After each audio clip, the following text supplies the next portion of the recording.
കുറിച്ച് സൂചിപ്പിച്ചിരുന്നു. സാക്ഷാൽ ഭഗവാൻ തന്നെയാണ് ദേവഹൂതിയുടെ പുത്രനായി കപിലനായി ജനിച്ചത് എന്ന് കൃത്യമായി ബോധമുള്ള കർദമ പ്രജാപതി പിതാവ് അദ്ദേഹം തീർത്ഥാടനത്തിന് വേണ്ടി തൻ്റെ കുടുംബജീവിതത്തേക്ക് ഉപേക്ഷിച്ചു കൊണ്ടുപോകുന്ന വേളയിൽ അദ്ദേഹം മകന്റെ പാദത്തിൽ നമസ്കരിച്ചിട്ടാണ് പോയതെന്ന് സൂചിപ്പിച്ചിരുന്നു. ഓർമ്മയുണ്ടോ? അപ്പൊ നമുക്ക് ആചാരത്തിലൊക്കെ കുരുങ്ങി നിൽക്കുന്ന നമ്മളെ പോലെയുള്ളവർക്ക് ഒരു ചോദ്യം വരാം, അച്ഛൻ മകന്റെ പാദത്തിൽ നമസ്കരിക്കുന്നത് ശരിയാണോ? എന്നല്ല അതിന്റെ ഉത്തരം പറഞ്ഞിരുന്നു.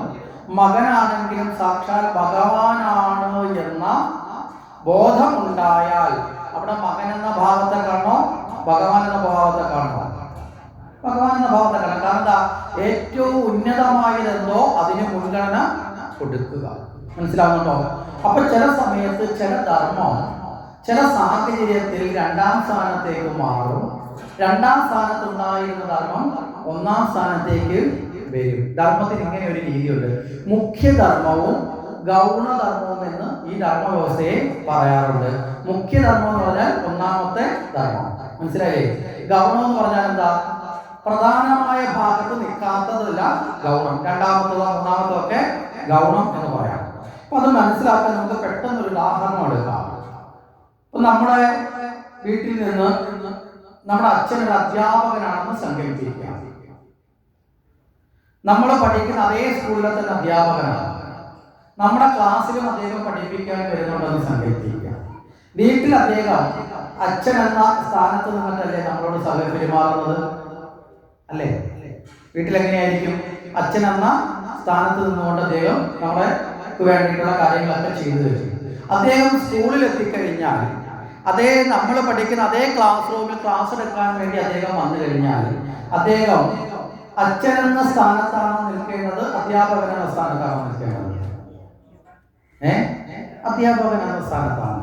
അപ്പൊ അച്ഛൻ എന്ന സ്ഥാനം എന്തായി മാറി? ഗൗണധർമ്മമായി മാറി. മനസ്സിലായില്ലേ? അപ്പം വീട്ടിലെ ഗൗണധർമ്മമായിരുന്നു ഏത്? അധ്യാപകൻ എന്ന സ്ഥാനം. മുഖ്യധർമ്മം അച്ഛൻ എന്നുള്ളതാണ് വീട്ടില്. മനസ്സിലായില്ലേ? അതേ ആള് സ്കൂളിൽ എത്തിയപ്പോ അതേ മകനോട് തന്നെ നേരെ ധർമ്മവ്യവസ്ഥയിൽ തിരിഞ്ഞില്ലേ? അച്ഛൻ എന്നുള്ളത് രണ്ടാം സ്ഥാനത്ത് വന്ന് സ്കൂളിലെത്തിയപ്പോ ഒന്നാം സ്ഥാനത്തേക്ക് വന്നു, അധ്യാപകൻ എന്നുള്ള സ്ഥാനത്തേക്ക് ഒന്നാം സ്ഥാനത്തേക്ക് വന്നു. അപ്പൊ ഇതുപോലെ ധർമ്മങ്ങൾ പല സമയങ്ങളിലും ധർമ്മം എന്ന് പറയപ്പെടുന്നത് അതാത് സാഹചര്യത്തിനനുസരിച്ച് അനിവാര്യതയ്ക്കനുസരിച്ച് ആ തത്വങ്ങൾക്ക് വ്യതിയാനം ഉണ്ടാകും. നമുക്ക് മനസ്സിലായോ? അപ്പൊ ഇവിടെയും മകനാണ് എങ്കിലും സാക്ഷാൽ വിഷ്ണുവാണ്. കാരണം എന്താ? വിഷ്ണുവിനോട് താൻ തപസ് ചെയ്ത് നേടിയ വരമാണ് മകനായി പിറക്കണം എന്നുള്ളത് എന്ന് കർദമന് അറിയാം. അതുകൊണ്ട് മകനായി പിറന്നിരിക്കുന്ന ഭഗവാനാണ് എന്ന് ഉത്തമ ബോധ്യമുള്ളത് കൊണ്ട് ആരുടെ പാദത്തിൽ നമസ്കരിച്ചു? ഭഗവാന്റെ പാദത്തിൽ. അതായത് മകനാണെങ്കിലും ഭഗവാന്റെ പാദം അർത്ഥത്തിൽ നമസ്കരിച്ചു. മനസ്സിലായില്ലേ? ഈ നിലയിൽ ധർമ്മത്തെ കാണുന്നതാണ് കപില അവതാരത്തിലൂടെ കാണിച്ചു തരുന്നത്. എനിക്ക് തൊട്ടടുത്ത അവതാരത്തില് തൊട്ടടുത്ത കഥയില് രക്ഷയാഗത്തിൽ സംഭവിച്ചത് എന്താ? ഈശ്വരൻ എന്ന സ്ഥാനത്ത് കാണേണ്ട ആളിനെ മരുമകൻ എന്ന സ്ഥാനത്തേക്ക് താഴ്ത്തി കണ്ടു. ആര്? ദക്ഷൻ അല്ലേ? അതല്ലേ സംഭവിച്ചത്? രക്ഷയാഗത്തിന്റെ നിമിത്തം എന്താ? തന്റെ മകളുടെ ഭർത്താവായ സതിയുടെ ഭർത്താവായ മഹാദേവനെ സാക്ഷാൽ ജഗത് പിതാവായ പരമേശ്വരനായി കാണുന്നതിന് പകരം ദക്ഷൻ ആരായി കണ്ടു?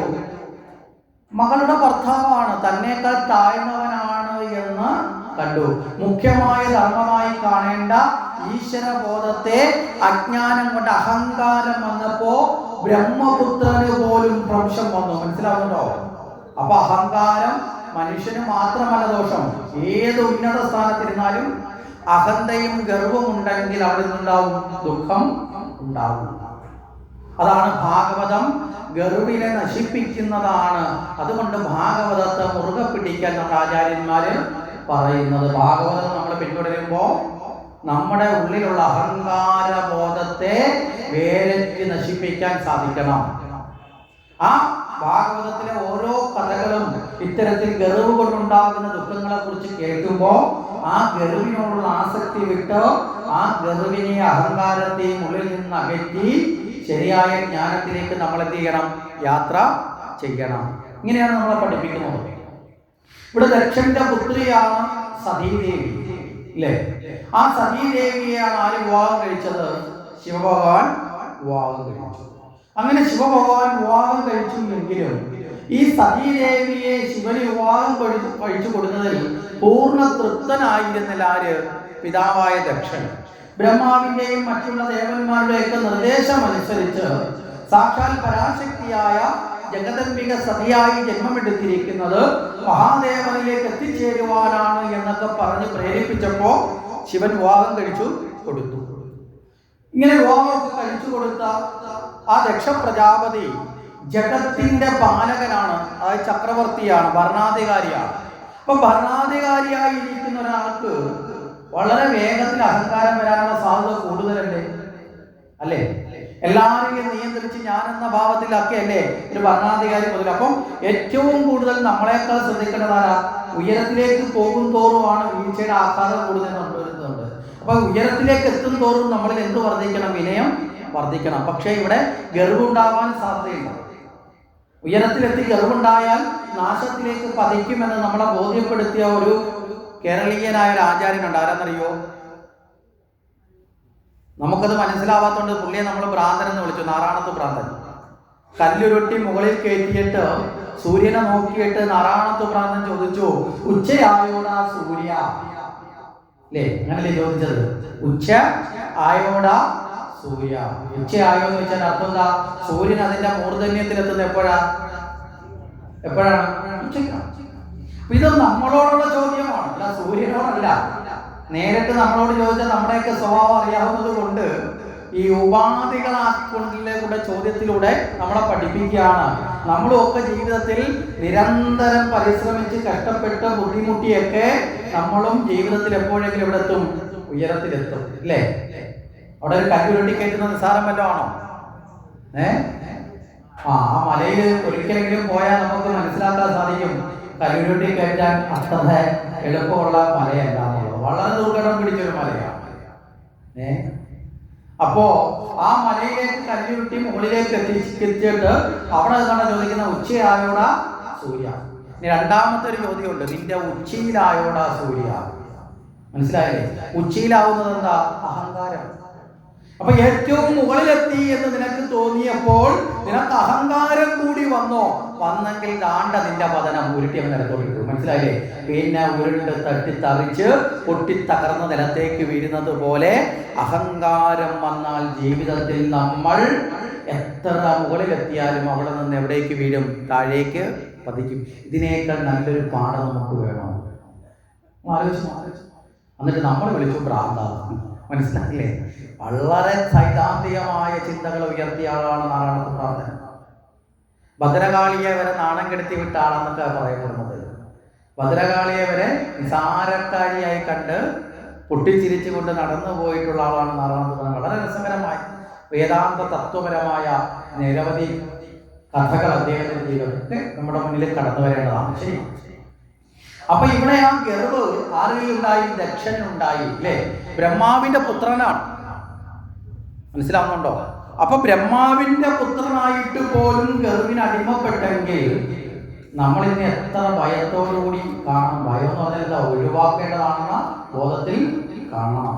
ഈ അഹങ്കാരം വന്നു കയറാൻ നമ്മളൊരു കാരണവശാലും അവസരം കൊടുക്കരുത്. കൊടുത്താൽ നമ്മളെ അത് മുച്ചൂട് നമ്മളെ നശിപ്പിക്കുന്ന അവസ്ഥയിലേക്ക് വരും. അവിടെ ദക്ഷൻ ഇങ്ങനെ അഹങ്കാരം വന്നു. ഈ അഹന്തയും ഞാനാണ് കേമൻ എന്നുള്ള നിലയിലേക്ക് എത്തി. അങ്ങനെയുള്ള അഹങ്കാരം വരുമ്പോഴേ നമ്മളാണ് ഏറ്റവും കേമൻ, മറ്റുള്ളവരെക്കാളൊക്കെ നമ്മൾ മിടുക്കനാണെന്ന് തോന്നുന്നതാണ് അഹങ്കാരത്തിന്റെ ഒരു പ്രധാന ലക്ഷണം. ചില ചോദിക്കും അഹങ്കാരം എങ്ങനെ കണ്ടുപിടിക്കാമെന്ന്. ഒറ്റ വഴിയേ ഉള്ളൂ. നാട്ടിലുള്ള എല്ലാവരെക്കാളും കേമൻ നമ്മളാണെന്ന് എപ്പോൾ നമുക്ക് തോന്നുന്നുണ്ടോ അന്നേരം നമ്മൾ അടിയിൽ ഒരു വരയിട്ടേക്കുക. എന്താ വര? തുടങ്ങിയിട്ടുണ്ട്, മൂത്ത സാധനമാണെന്ന്. മനസ്സിലായില്ലേ? നമ്മൾ നല്ല മൂക്കുമ്പോഴാണ് നമ്മളിത് പുറത്ത് വരുന്നത്, അല്ലേ? നമ്മളൊരു നാട്ടിലൊരു പഴം വന്നു കഴിഞ്ഞാൽ ഈ പഴം കാണാത്തവർ പോലും അതിന്റെ സുഗന്ധം കൊണ്ട് പഴത്തെ അറിയുന്നതൊക്കെ മൂക്കുമ്പോഴല്ലേ അത് പഴുത്ത് പാകമാകുമ്പോൾ സുഗന്ധം പുറത്തു വരും. അതുപോലെയാണ് അഹങ്കാരം പാകമാകുമ്പോൾ നമുക്ക് ഇങ്ങനെയൊക്കെയുള്ള ചില തോന്നലുകൾ പുറത്തു വരും. ആര് പറഞ്ഞാലും കേൾക്കാത്ത, അല്ലേ? എല്ലാവരുടെയും കൂടെ മുകളിലേക്ക് നിയന്ത്രിക്കാൻ പോകുന്ന, എല്ലാവരെക്കാളും താനാണ് ബഹുമിടുക്കൻ എന്നൊക്കെ തോന്നുന്നത്, അഹങ്കാരം, വിനയം നഷ്ടപ്പെടുന്നൊക്കെ ഇതിന്റെ ഒരു ലക്ഷണമാണ്. ശരി. അപ്പൊ ഇത്തരം അവസ്ഥയിൽ എത്തപ്പെട്ട ദക്ഷൻ ഒരു യാഗസ്ഥലത്തിലേക്ക് ചെല്ലുക. ഈ യാഗം നടത്തുന്ന ദേവന്മാരുടെ നേതൃത്വത്തിൽ നടക്കുന്ന യാഗത്തില് എല്ലാ ദേവന്മാരും എല്ലാവരും വന്നു. ഏറ്റവും ഒടുവിലാണ് ആര് ചെല്ലുന്നത്? ദക്ഷൻ ചെല്ലുന്നത്. പൊതുവിൽ അങ്ങനെയാണല്ലോ നമ്മുടെ നാടൊക്കെ. ഈ അധികാരിമാര്, ഭരണാധികാരികളെന്നൊക്കെ പറഞ്ഞാൽ അവരെ ആദ്യമേ വരുമോ അവസാനം വരുമോ? അവരെ അവസാനം വരും അല്ലേ? അവരാണ് ഏറ്റവും അവസാനം വരും. തിരക്കുള്ള മനുഷ്യരാണ് അവര് അവസാനം വരും. അങ്ങനെ വരുന്ന സമയത്ത് അവിടെ ഉണ്ടായിരുന്നവരെല്ലാവരും ഈ പ്രപഞ്ചത്തിന്റെ പരിപാലകനായ ഭരണാധികാരിയായ ദക്ഷനെ കണ്ട് എഴുന്നേറ്റ് ബഹുമാനിച്ചു. രണ്ടുപേരും മാത്രം അവിടെ എഴുന്നേറ്റില്ല. അതിലൊന്നും ബ്രഹ്മദേവനാണ്. ദക്ഷന് പ്രത്യേകിച്ച് അതിന് നീരസമൊന്നും വന്നില്ല. കാരണം എന്താ? തന്റെ പിതാവാണ് അല്ലെ. മക്കളിനി എത്ര മുകളിലെത്തിയാലും മക്കള് വരുന്നത് കണ്ട് അച്ഛൻ ബഹുമാനത്തോടെ എഴുന്നേൽക്കേണ്ട ആവശ്യമുണ്ടോ? ഉണ്ടോ? ഇപ്പൊ നമ്മുടെ മക്കള് ചിലപ്പോൾ കളക്ടറായി അല്ലെങ്കിൽ IPS ഉദ്യോഗസ്ഥനായി വരുമ്പോൾ നമ്മുടെ എഴുന്നേറ്റ് പോകും. സിറ്റി കമ്മീഷണർ വരും. നിൽക്കാറുണ്ടോ? ഒരിക്കലും അച്ഛനും അമ്മയും എല്ലാത്തിനും മുകളിലാണ് അവരുടെ സ്ഥാനം. അതിന്റെ ആവശ്യമില്ല. ബ്രഹ്മാവ് അവിടെ ഇരുന്നു. പക്ഷെ രണ്ടാമത്തെ ഒരാള് ശിവനാണ്. ഇത് ആരൊക്കെ പിടിച്ചില്ല? ദക്ഷനെ പിടിച്ചില്ല. ദക്ഷൻ ആലോചിച്ചു, ഇവൻ എന്റെ മരുമകനല്ലേ, മകളുടെ ഭർത്താവല്ലേ. അപ്പോ അമ്മായിയപ്പൻ എന്ന് പറഞ്ഞ അച്ഛൻ്റെ ഒക്കെ സ്ഥാനമല്ല. അപ്പൊ എന്നെ കണ്ട് ഇയാൾ എഴുന്നേൽക്കേണ്ടതല്ലേ. അപ്പൊ മഹാദേവൻ എന്ന ബോധത്തെ അഹങ്കാരം കൊണ്ട് വിസ്മൃതിയിൽപ്പെട്ട്, ആത്മവിസ്മൃതിയിൽപ്പെട്ട് അജ്ഞാനത്തിന് വഴിപ്പെട്ടപ്പോൾ ഉന്നതമായ സ്ഥാനത്തെ കൽപ്പിക്കാതെ മഹാദേവനെ താഴ്ത്തി കണ്ടു. അതുകൊണ്ട് മഹാദേവനോട് അല്ലാതെ തന്നെ ചെറിയ നീരസമുണ്ട്. ആ നീരസം കൂടി വന്നു കഴിഞ്ഞാൽ നമ്മുടെ നാട്ടിലൊരു പഴഞ്ചൊല്ലുണ്ടല്ലോ. എന്താ പഴഞ്ചൊല്ല്? നമ്മളൊക്കെ ജീവിതത്തിൽ സ്ഥിരം ഉപയോഗിക്കുന്ന ഒരു പഴഞ്ചൊല്ലുണ്ട്. അതാണ് ഇവിടുത്തെ ദക്ഷന്റെ അവസ്ഥ. ഇഷ്ടമല്ലാത്ത എന്താ പഴഞ്ചൊല്ലെന്താ? തൊട്ടതെല്ലാം കുറ്റം, ബാക്കി ഞാനിവിടെ മൊത്തം എന്ന് പറയുന്നില്ല. അപ്പൊ അതുപോലെ ഈ ദക്ഷന്റെ അവസ്ഥ. ദക്ഷൻ അങ്ങോട്ട് ഇഷ്ടവുമല്ല, പിന്നീടോ എന്ത് ചെയ്താലും അത് കുറ്റം കണ്ടുപിടിക്കാൻ എളുപ്പമായി. ശിവൻ ഇത് ചെയ്തതിന് ദക്ഷന് വലിയ വിഷമിക്കേണ്ട കാര്യമൊന്നുമില്ല. പക്ഷെ ദക്ഷൻ ഇത് വലിയ കാര്യമായിട്ടെടുത്ത് ദക്ഷൻ ഭഗവാനെ അവഹേളിച്ചു. അമംഗളൻ, വൃത്തിയില്ലാത്തവനെ. മനസ്സിലായില്ലേ? ശിവനെ വിളിക്കുകയാണ് അമംഗളനെ, വിരൂപനെ, സർപ്പത്തെ കഴുത്തിലിട്ടുകൊണ്ട് നടക്കുന്നവനെ, പുലിത്തോലോ മൃഗപുരിയോടുത്തോണ്ട് ചിലപ്പോൾ തുണിയില്ലാതെ നടക്കുന്നവനെ, ചുടുകാട്ടിലെ ഭസ്മം പൂശി നടക്കുന്നവനെ, കുളിയും ജപവും ഒന്നും ഇല്ലാത്തവനെ. മനസ്സിലായില്ലേ? അമംഗളൻ എന്ന് വിളിച്ച് അധിക്ഷേപിച്ചു. ഭഗവാൻ ഇതുകൊണ്ട് പ്രശ്നമൊന്നുമില്ല. പക്ഷേ ഒരു പൊതുസഭയിൽ വെച്ച് ആരാധിക്കപ്പെടേണ്ട ആളിനെ അപമാനിച്ചപ്പോൾ കേട്ടു നിന്ന പലർക്കും അത് ഇഷ്ടപ്പെട്ടില്ല. പ്രത്യേകിച്ച് നന്ദികേശൻ അത് ഇഷ്ടപ്പെട്ടില്ല. കാരണം എന്താ? നന്ദികേശനാണ് ഭഗവാനോട് ഏറ്റവും പ്രിയപ്പെട്ട ഒരാളാ. നന്ദികേശനാണ്. നന്ദികേശൻ ദക്ഷനെതിരെ തിരിഞ്ഞു. ദക്ഷനും നന്ദികേശനും തമ്മിലുള്ള തർക്കമൊക്കെ ഉണ്ടായി. നന്ദികേശന് വളരെ പ്രാധാന്യമുണ്ട് എന്നുള്ളത് ശിവക്ഷേത്രത്തിൽ ദർശനത്തിന് പോകുമ്പോൾ നമ്മൾ മനസ്സിലാക്കേണ്ട ഒരു കാര്യമോ. ശിവക്ഷേത്രത്തിൽ ദർശനത്തിന് പോകുമ്പോൾ എങ്ങനെയാണ് ശിവനെ തൊഴുതേണ്ടത്? ഇവിടെ ശിവക്ഷേത്രമല്ലേ. ഭഗവാനെ തൊഴുതാൻ പോകുമ്പോ നന്ദികേശനിൽ നിന്ന് അനുവാദം വാങ്ങിയിട്ടേ ശിവനെ തൊഴുതാവൂ.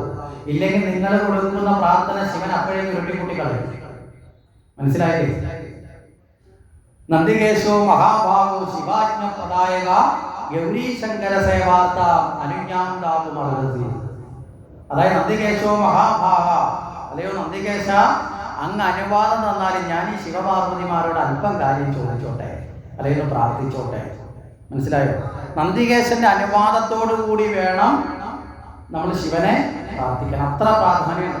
നന്ദികേശൻ അവിടെ എതിർത്തു, ദധീജി മഹർഷി എതിർത്തു. ശിവനാകട്ടെ രംഗം അത്ര ശരിയല്ല എന്ന് കണ്ട് അർഹതയില്ലാത്ത സ്ഥലത്ത് പിന്നെ ഇരിക്കുന്നത് ശരിയാണ്. അവിടെ കിടന്ന് വഴക്കുണ്ടാക്കാനും ശിവൻ തയ്യാറായില്ല. കാരണം എന്താ? തന്റെ ഭാര്യയുടെ പിതാവ് എന്നൊരു ഉന്നത സ്ഥാനം അജ്ഞാനിയായിട്ട് പോലും ഉന്നതമായ ഒരു സ്ഥാനം ആർക്ക് കൽപ്പിച്ചു? ദക്ഷന് കൽപ്പിച്ചു. ദക്ഷൻ നിർവഹിക്കാനിട്ട് പോലും അവിടെ ഭഗവാൻ തന്റെ ആ മഹത്വത്തിൽ നിന്ന് വിട്ടുമാറാതെ ആ മഹത്വത്തെ കണ്ടു, ആ മഹത്വത്തെ കൽപ്പിച്ചുകൊണ്ട് ഭഗവാൻ അവിടെ വിട്ടുപോയി.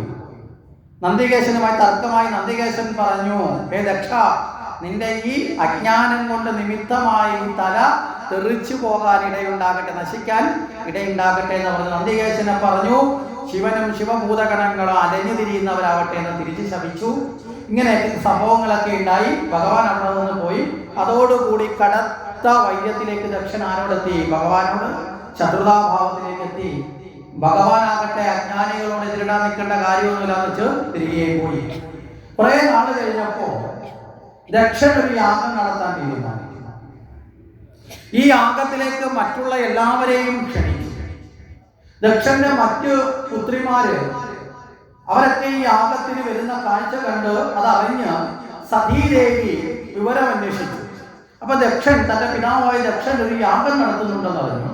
അപ്പൊ ഈ യാഗത്തിന് തന്നെയും തന്റെ ഭർത്താവിനെയും വിളിച്ചിട്ടില്ലല്ലോ. അതൊരു വിഷമമായി ആർക്ക് മാറി? സതീദേവിക്ക് മാറി.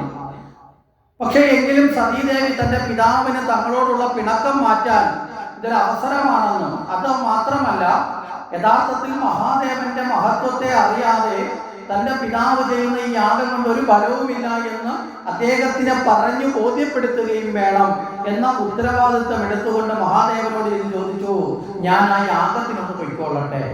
മഹാദേവൻ പറഞ്ഞു, അരുത്. എന്താ കാരണം? ക്ഷണിക്കപ്പെടാത്ത സ്ഥലത്ത്, അർഹതയില്ലാത്ത സ്ഥലത്ത് ചെന്ന് കയറരുത്. ശരിയല്ലേ? നമ്മുടെയൊക്കെ ജീവിതത്തിൽ അർഹതയില്ലാത്ത സ്ഥലത്ത്, ക്ഷണിക്കപ്പെടാത്ത സ്ഥലത്ത്, സ്ഥാനമില്ലാത്ത സ്ഥലത്ത് നമ്മൾ ചെല്ലുന്നാൽ അത് അസ്ഥാനത്ത് ചെല്ലുന്ന അവസ്ഥയായി പോവാവില്ലേ? അപ്പൊ ജീവിതത്തിൽ നമ്മൾ എപ്പോഴും എന്ത് വേണം? നമുക്ക് എവിടെ സഹകരിക്കുമ്പോഴും എവിടെ എത്തിച്ചേരുമ്പോഴും അവിടെ നമുക്കൊരു സ്ഥാനമുണ്ടെങ്കിൽ, അല്ലെങ്കിൽ അവിടെ നമ്മളെ ആവശ്യമുണ്ടെങ്കിൽ മാത്രമേ നമ്മളവിടെ പോകൂ. ഇല്ലെങ്കിൽ ദുഃഖം ഉണ്ടാവും. ആരോടെങ്കിലും പരാതി പറഞ്ഞിട്ട് പിന്നെ കാര്യമുണ്ടോ?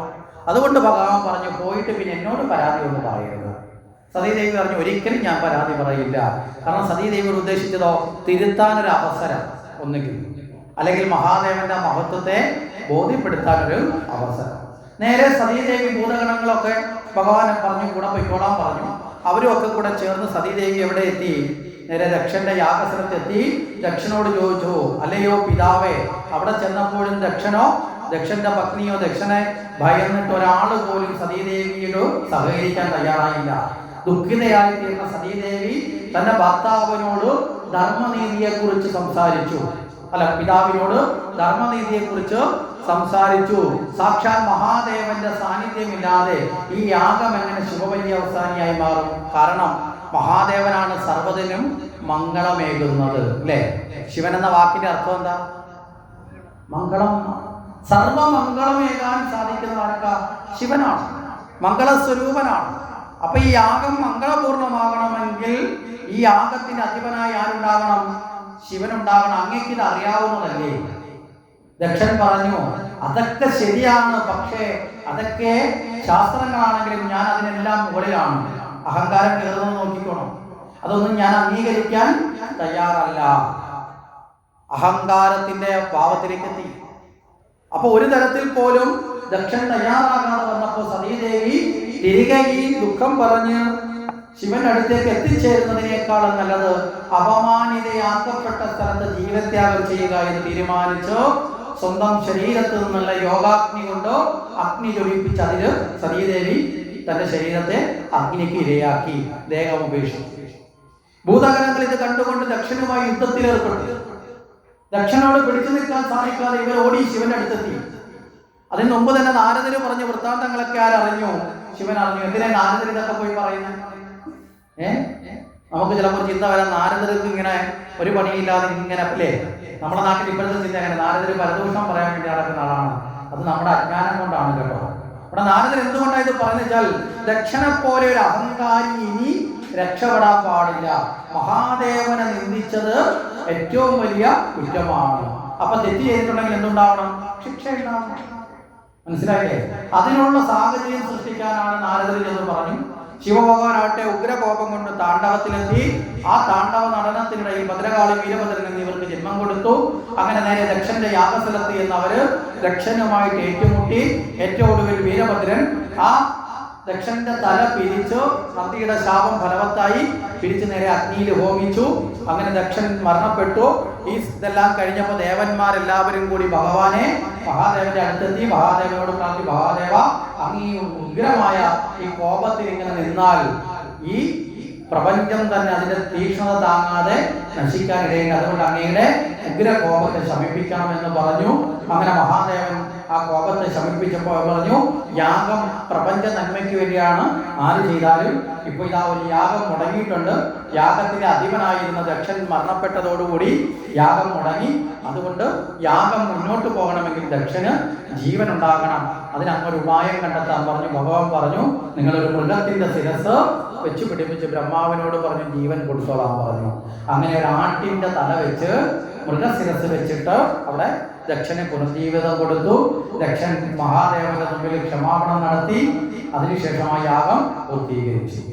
ഇവിടെ മഹാദേവനെ താഴ്ത്തി കാണാതെ മഹാദേവനായി കണ്ടിരുന്നു എങ്കിൽ ദക്ഷന് ഈ അവസ്ഥ വരുമായിരുന്നോ?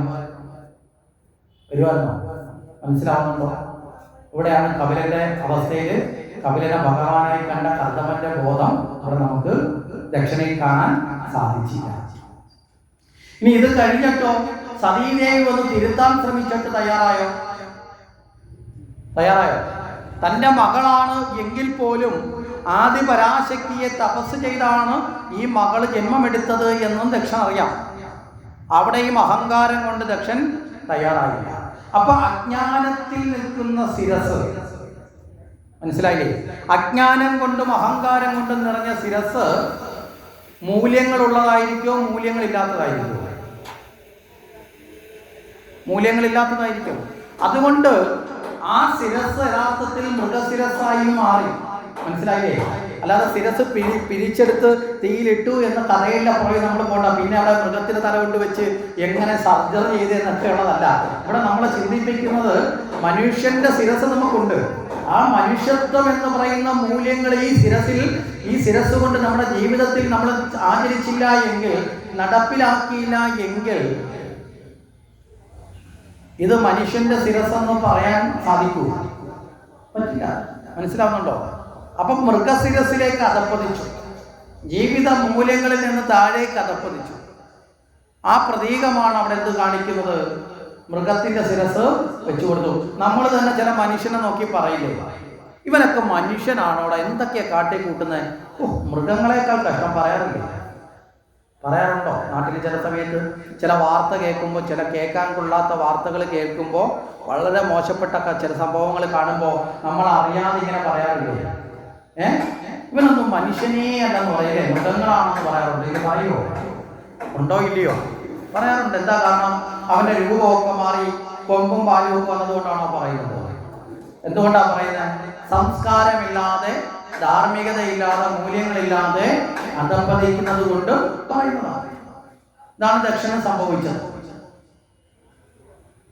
ഇനി ഇവിടെ ശിരസിനെ എടുത്ത് അഗ്നിയിലിട്ടു എന്ന് പറഞ്ഞാൽ എന്താ?